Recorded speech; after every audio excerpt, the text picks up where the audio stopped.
Champions League chase. Rating the top four contenders. Manchester City and Liverpool are going to finish in the top four. There, we said it. But what looked like a wild multi-team scrap for one spot behind those two and Chelsea has been opened up by the European champions' current struggles. It's now a six-way scrap for two places, we've decided.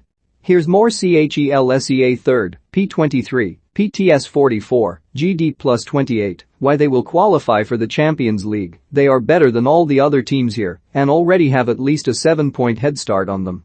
Have scored more goals than any of their potential pursuers and conceded fewer than all bar 8th-placed Wolves. Alright, the title is gone, and Liverpool could also disappear over the horizon with their games in hand, but Chelsea should absolutely cruise home to third, never mind fourth, all things being equal. Why they won't qualify for the Champions League are not currently cruising and all things are not currently equal. Thomas Tuchel appears to have lost sight of what precisely his best team is at an inopportune moment, with the Romelu Lukaku problem causing a headache. That 7-point cushion was significantly bigger until very recently and belies the fact that multiple postponements among the chasing pack and Chelsea's own stuttering form means the stagger has plenty of unwinding to do. At least one of Spurs and Arsenal must drop points in their games in hand, given they play each other, but both now have Chelsea firmly in range, while West Ham and Manchester United can make serious inroads into that lead. That, of course, is because of Chelsea's run of 5 draws in 7 games. That they are even included in this sort of Tish and Fipsy feature, having seemed locked in for a top 4 finish all season long, is a concern in itself. Sunday's Stamford Bridge clash with Spurs is huge, perhaps the most significant game of the season so far for the Champions League qualification picture.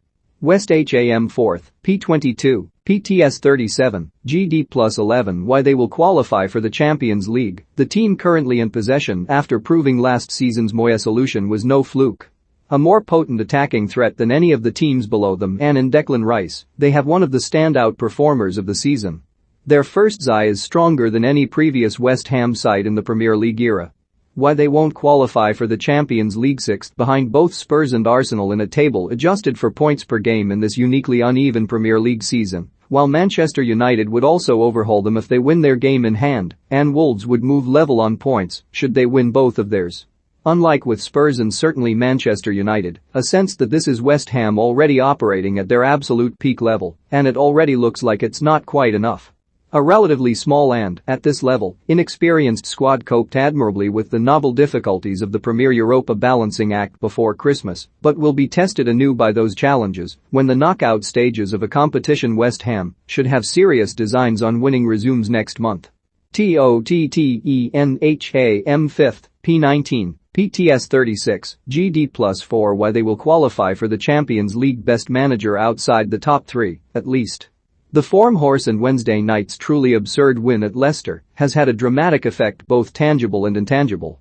It visibly galvanized the squad. Harry Kane was already having his best game of the season, but he has not looked that engaged with the fans, nor they with him at any previous point all season, as he was during the post-winner limbs, and instantly wiped out the bad vibes of the Carabao shambles against Chelsea and moribund FA Cup win over Morecambe.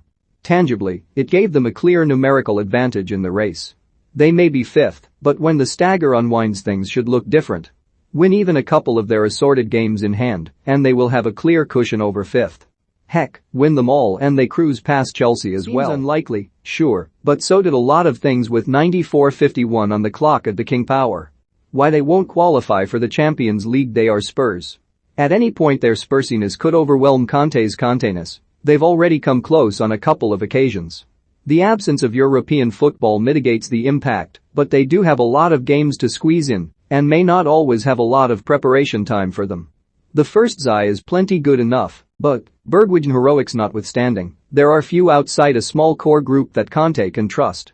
Tough run in too. They still have to go to Stamford Bridge, Anfield and the Etihad, as well as Old Trafford, and have yet to play a very decent Brighton side at all.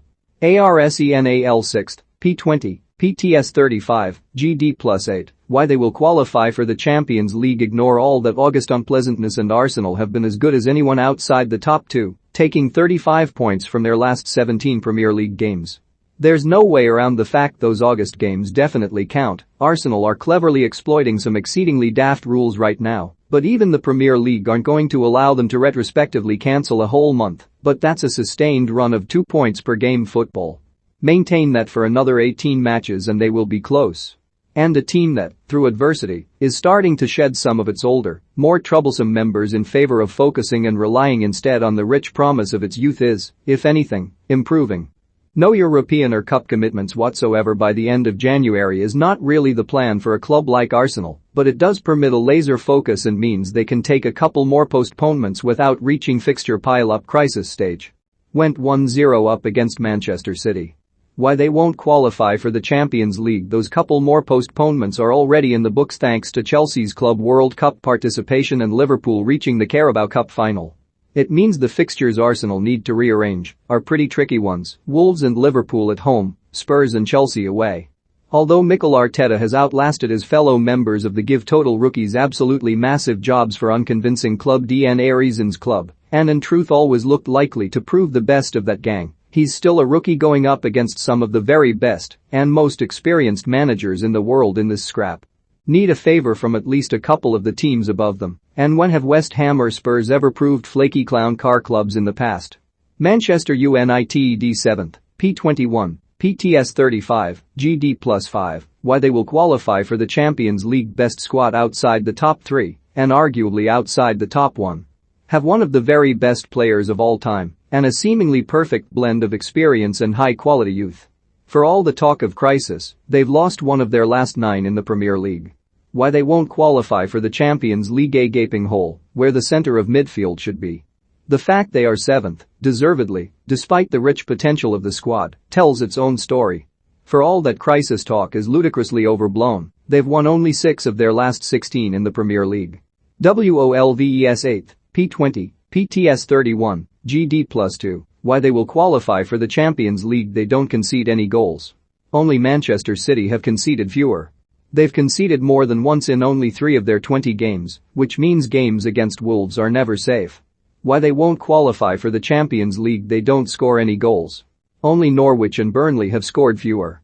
They've scored more than once in only 5 of their 20 games, which means games for Wolves are never safe.